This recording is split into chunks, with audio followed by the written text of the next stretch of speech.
नमस्कार दोस्तों, स्वागत है आपका हमारे YouTube चैनल एजुकेशन सेंटर पर। जैसा कि आप जानते हैं, हम अपने चैनल पर railway, ALP technician, group D, NTPC आदि सभी के साइंस के क्वेश्चन को हल करवाते हैं, जिसमें हम अभी तक लगभग 2 सेट लगा चुके हैं और एक हमारे पास नए सेट के कुछ प्रश्न हैं जिनमें हम आज उन सभी को देखेंगे।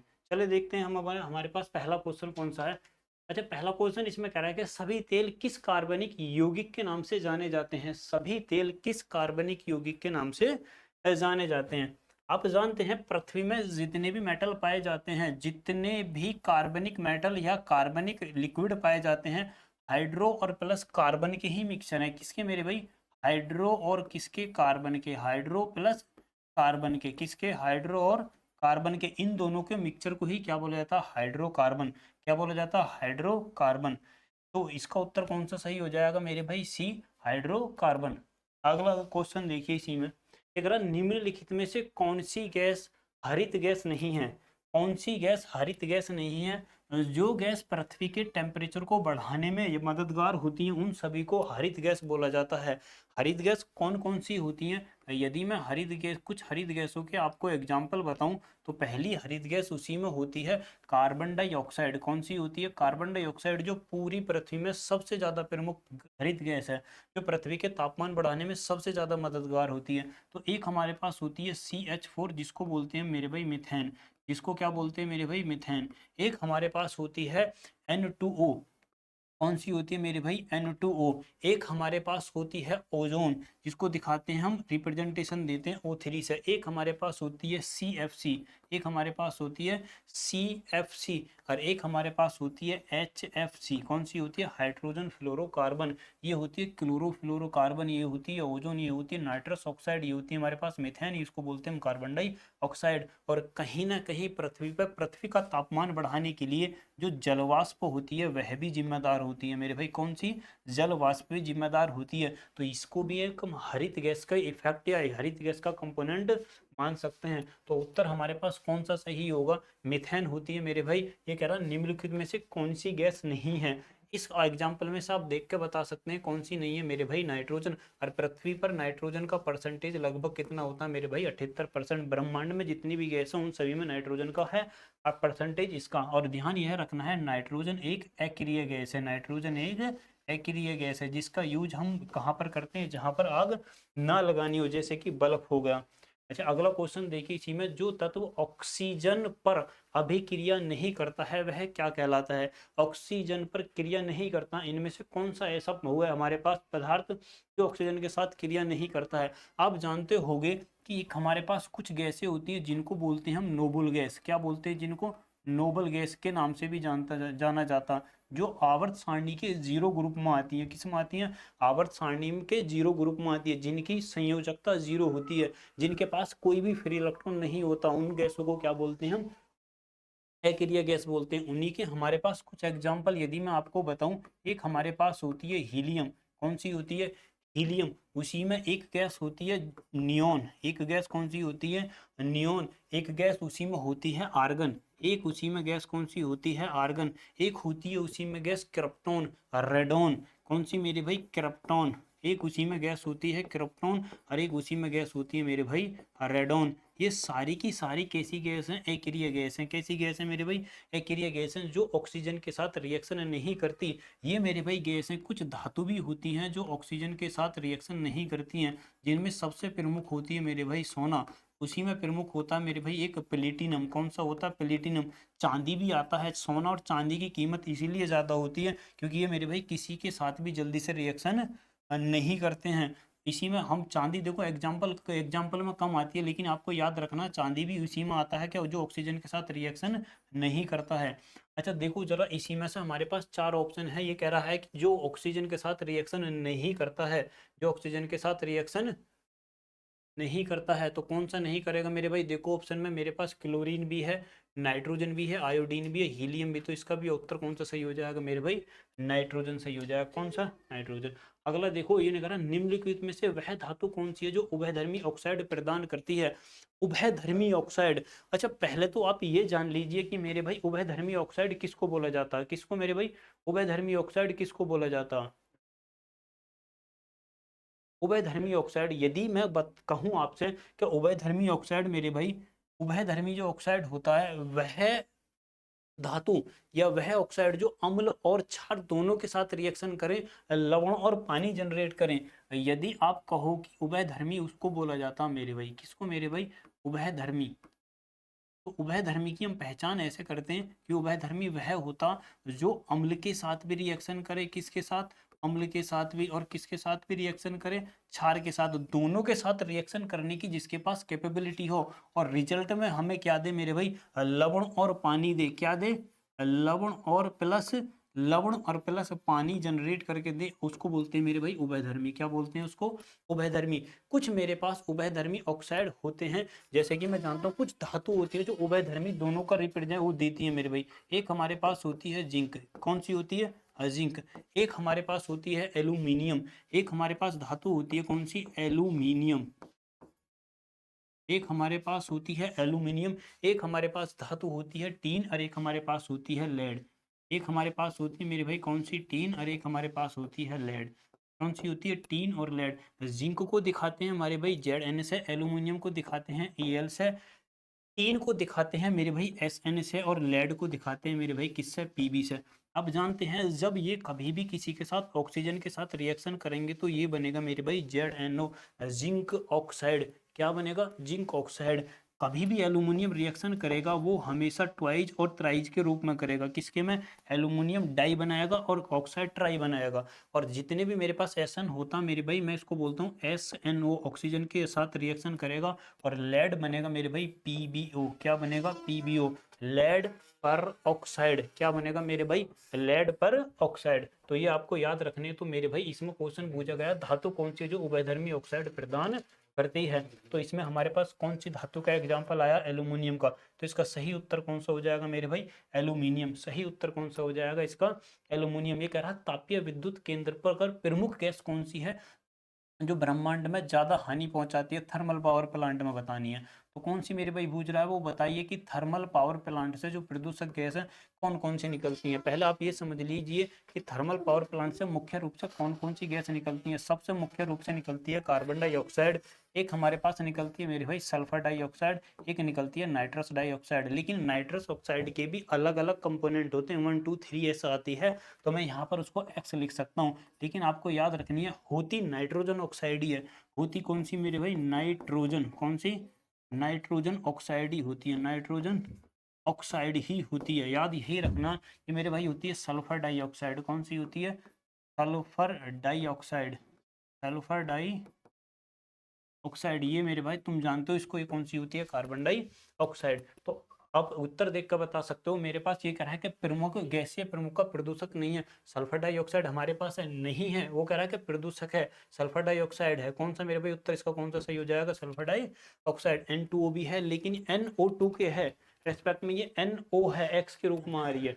अगला इसी में क्वेश्चन देखिए मेरे भाई, ये कह रहा है कि जब दो इलेक्ट्रॉन एक ही कक्ष में होते हैं उनमें क्या पाया जाता है। जब दो इलेक्ट्रॉन एक ही कक्ष में होते हैं, देखो यदि मेरे पास इलेक्ट्रॉन कैसा है, यदि मेरे पास, यदि मैं कहूं कि मेरे पास कोई धातु है, और धातु यदि नॉन मैग्नेटिक है, धातु कैसी है मेरे भाई, नॉन मैग्नेटिक है। कैसी है, नॉन मैग्नेटिक है। आपको याद रखना है, चक्रण ऐसे भी नहीं ऐसे भी पूछ सकता है। यदि वो कहता है कि यदि धातु नॉन मैग्नेटिक है, तो नॉन मैग्नेटिक का मतलब है कि उसमें मैग्नेटिक की प्रॉपर्टी नहीं है, तो हमेशा ही इलेक्ट्रॉन विपरीत डायरेक्शन में मिलेंगे। नॉन मैग्नेटिक का मतलब है कि उसकी कक्षा में एक इलेक्ट्रॉन पेयर के रूप में घूमते हैं। हमेशा जितनी भी धातु होती है सभी में इलेक्ट्रॉन एक पेयर के रूप में घूमता है। एक पेयर का मतलब जोड़े के रूप में, एक क्लॉकवाइज घूमेगा घूमेगा और एक एंटी क्लॉकवाइज। यदि इसका मैग्नेटिक फील्ड ध्यान करो ऊपर की तरफ बनेगा, तो इसका मैग्नेटिक फील्ड नीचे की तरफ को बनेगा, और दोनों एक दूसरे के मैग्नेटिक फील्ड को क्रॉस आउट कर देते, और रिजल्ट क्या बनेगा मेरे भाई, जीरो बनता। ये कह रहा है यदि इलेक्ट्रॉन एक जैसे घूमते हैं। लेकिन यदि मैं बात करूं किसकी, चुंबक की, किसकी बात करूं मैं, चुंबक की, तो ध्यान यह रखना चुंबक जो होती है उसमें इलेक्ट्रॉन या तो ऊपर की तरफ घूमेंगे एक चक्रण में, या फिर नीचे की तरफ को घूमेंगे। तो इन दोनों का मैग्नेटिक फील्ड जुड़ के मुझे रिजल्ट नीचे को मिलेगा, या नहीं, इन दोनों का मैग्नेटिक फील्ड मुझे किधर को मिलेगा मेरे भाई, ऊपर की तरफ को मिलेगा, और इन दोनों का मैग्नेटिक फील्ड किधर को मिलेगा मुझे मेरे भाई, नीचे की तरफ को मिलेगा। इनके इसमें दोनों इलेक्ट्रॉन एक ही दिशा में घूम रहे हैं, तो दोनों का मैग्नेटिक फील्ड जुड़ जाएगा, दोनों का मैग्नेटिक फील्ड जुड़ जाएगा, तो रिजल्ट मुझे कैसा मिलेगा, एक तरफ को मिलेगा। आगे देखो इसी में कह रहा खाने का नमक बरसात के मौसम में गीला हो जाता है क्योंकि सोडियम क्लोराइड एक ऐसांजक होता है। नहीं मेरे भाई, सोडियम क्लोराइड एक पसीजने वाला पदार्थ होता है लेकिन क्लोराइड होता, सोडियम क्लोराइड पूरा नहीं होता। वो इस बात को कह रहा है कि सोडियम क्लोराइड नहीं मेरे भाई, सोडियम क्लोराइड नहीं।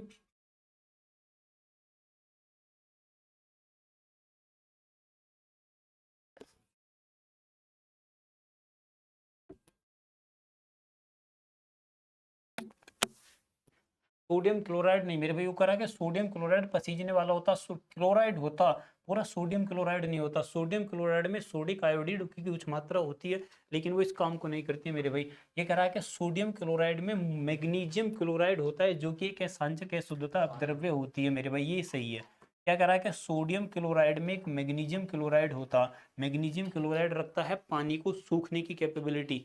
मैग्नीशियम क्लोराइड में आप जानते हो कि नमक के लिए हम फार्मूला लिखते हैं मेरे भाई NaCl। क्या लिखते हैं? NaCl, जिसको बोला जाता है साधारण नमक। साधारण नमक, याद यह रखना है आपको कि साधारण नमक को मेरे भाई टेबल साल्ट भी बोला जाता है। क्या बोला जाता है उसको? टेबल साल्ट के नाम से भी जाना जाता है। किसके नाम से भी जाना जाता है? टेबल साल्ट के नाम से भी जाना जाता है। नमक जो होता है, नमक बन शुद्ध होने से पहले उसमें कुछ इम्प्योरिटी पाई जाती है, अशुद्धता पाई जाती है, जिसको बोलते हैं, एक हमारे पास होता है MgCl, जिसको मैं लिख सकता हूँ मैग्नीशियम क्लोराइड। क्या होता है उसको मेरे भाई? उसको बोलते हैं मैग्नीशियम क्लोराइड, जिसको बोलते हैं मेरे भाई मैग्नीशियम क्लोराइड। क्या बोलते हैं? Magnesium chloride. मैग्नीशियम क्लोराइड में एक प्रॉपर्टी यह होती है, हवा में जो पानी आता है उसे सोखने की प्रोबेबिलिटी रखता है। क्या रखता है? मैग्नीशियम क्लोराइड जो होता है यह हवा से, इससे मेरे भाई हवा से पानी को सोखने की वो रखता है, हवा से पानी को सोखने का गुण रखता है। किसका मेरे भाई? सोखने का गुण रखता है। मैग्नीशियम जो क्लोराइड होता है, मैग्नी जो हम नमक निकालते हैं, नमक में बहुत सारी अशुद्धि होती है, बाद में उसको फिल्टर करा जाता है। फिल्टर करने से पहले ये करा कि बताओ इसमें कौन कौन सी अशुद्धि पाई जाती है। पहली मैंने अशुद्धि लिखी है कौन सी? Magnesium chloride. और मैग्नीशियम क्लोराइड की एक प्रॉपर्टी होती है कि वह हवा से पानी को सोख लेता मेरे भाई। क्या करता है? सोख लेता। क्या करता है? सोख लेता। क्या करता मेरे भाई? सोख लेता। क्या करता है? सोख लेता है। और याद यही रखना है, ये जो मैग्नीशियम क्लोराइड होता है, इसी मैग्नीशियम क्लोराइड के कारण नमक क्या होता है, हमें कैसा लगता है मेरे भाई? कड़वा लगता है। नमक कड़वा लगता है। कैसा लगता है मेरे भाई? कड़वा लगता है। अच्छा, इसी में जरा देखो, एक हमारे पास एक और एसिड पाई जाती है जिसको बोलते हैं हम क्या? Calcium chloride. क्या बोलते हैं मेरे भाई? Calcium chloride.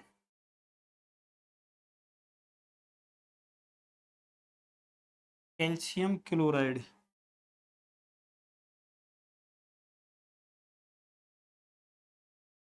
कैल्शियम क्लोराइड क्या काम करता है? कैल्शियम क्लोराइड के कारण नमक की घुलनशीलता, खुरदरा नमक, यदि तुमने देखा होगा कि कभी कभी नमक बहुत ज्यादा खुरदरा सा होता है। कैसा मेरे भाई? खुरदरा। खुरदरा होने का मतलब है कि नमक में कैल्शियम क्लोराइड की मात्रा ज्यादा है। और यदि कैल्शियम क्लोराइड जितना ज्यादा होएगा, नमक की घुलनशीलता उतनी ही कम होगी।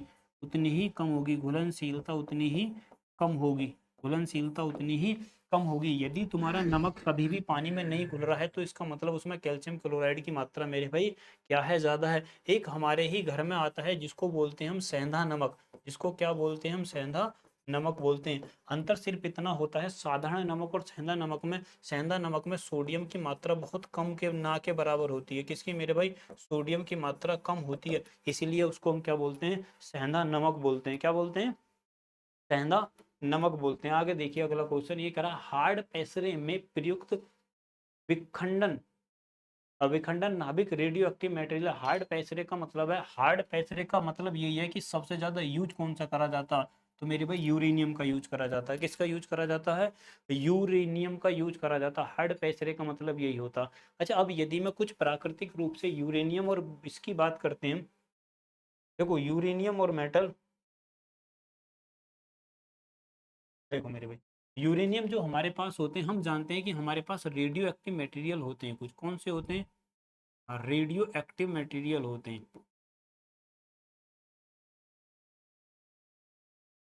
रेडियो एक्टिव मटेरियल्स होते हैं। रेडियो एक्टिव मटेरियल्स में हमारे पास कुछ मटेरियल ऐसे होते हैं जो प्राकृतिक में पाए जाते हैं। कहाँ पाए जाते हैं? जो नेचुरल होते हैं, और कुछ हमारे पास आर्टिफिशियल होते हैं। नेचुरल कौन कौन से होते हैं? नेचुरल का मतलब है जो प्रकृति में पाए जाते हैं, जो प्रकृति में पाए जाने वाले पदार्थ होते हैं।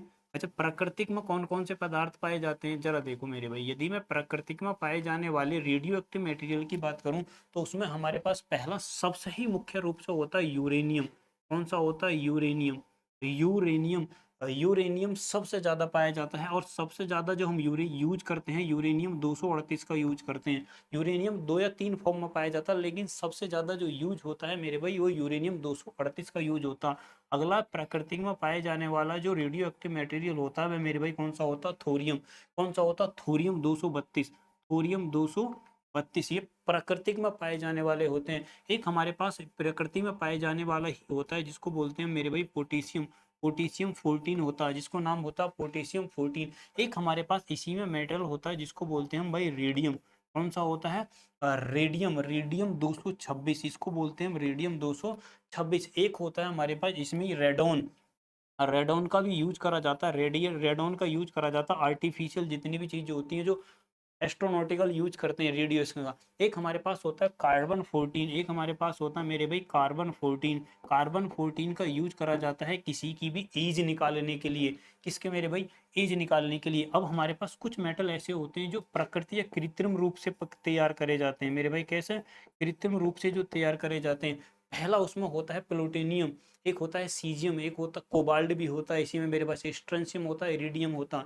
जो मुख्य रूप से सबसे ज्यादा जो यूज करा जाता है वो सीजियम होता है मेरे भाई। कौन सा? सीजियम। आपको याद रखना है कौन सा? सीजियम का यूज करा जाता है। कोबाल्ट का यूज करा जाता है कैंसर वाले उसमें। कोबाल्ट का यूज करा जाता है कैंसर में। ये रेडियो एक्टिव मटेरियल की बात कर रहा हूँ मैं।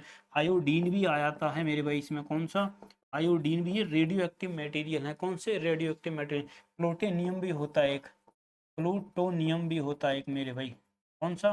प्लूटोनियम भी यूज होता। तो मेरे भाई ये पूछ रहा है कि हार्ड पेशरी में प्रयुक्त विखंडन नाभिक रेडियो एक्टिव कौन सा होता? तो आपको याद रखना है कौन सा होगा मेरे भाई। सबसे ज्यादा यूज होने वाला जो मटेरियल होता यूरेनियम। कौन सा?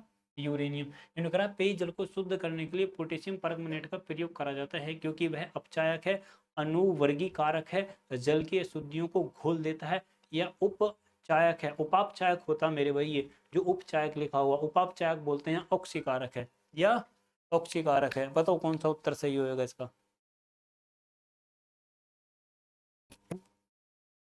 इसका सही उत्तर होएगा मेरे भाई अपचायक। कौन सा? अपचायक।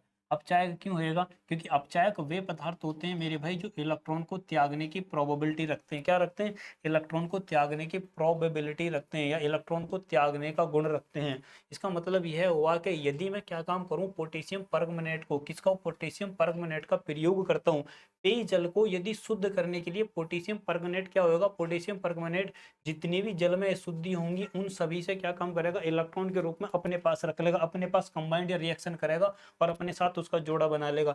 इलेक्ट्रॉन त्यागने का मतलब है कि वह इलेक्ट्रॉन के साथ अपनी अशुद्धि भी त्याग देगा, और किसको दे देगा? पोटेशियम परमंगनेट को दे देगा। क्योंकि पोटेशियम परमंगनेट एक आयन बनाएगा और आयन के साथ रिएक्शन करेगा, किसके साथ? जल के साथ। और जल क्या काम करेगा? क्योंकि जल हाइड्रोजन बॉन्ड इतना मजबूत होता, टूटता है नहीं, वो क्या काम करेगा? मेटल को तोड़ देता। उसमें जितने भी कंपोनेंट टूटने के बाद किससे कंबाइंड हो जाते हैं? पोटेशियम परमंगनेट से। शुद्धि किससे जुड़ जाती है? पोटेशियम परमंगनेट से। तो इसका उत्तर सही कौन सा होगा? एक अपचायक के रूप में। अगला देखो मेरे भाई, सामान्य कोयला, सामान्य किस्म का कोयला कौन सा होता? तो इसका सही उत्तर होगा मेरे भाई कौन सा? पीट का कोयला। सबसे कौन सा होगा मेरे भाई? पीट का कोयला। आगे देखो, क्लोरोफिल प्रकाश के किस घटकों को अवशोषित करता है? ध्यान यह रखना, किस घटकों को अवशोषित करता है? नीला और मेरे भाई कौन सा? लाल। नीला और लाल रंग को अवशोषित करता सभी रंगों को है, लेकिन सभी रंगों को कम मात्रा में करता है। किसमें करता है मेरे भाई? कम मात्रा में। सबसे ज्यादा मात्रा में किसको करता है? नीले और लाल को करता है। किसको करता है? नीले और लाल को करता है। चलो भाई भाषित कर दे।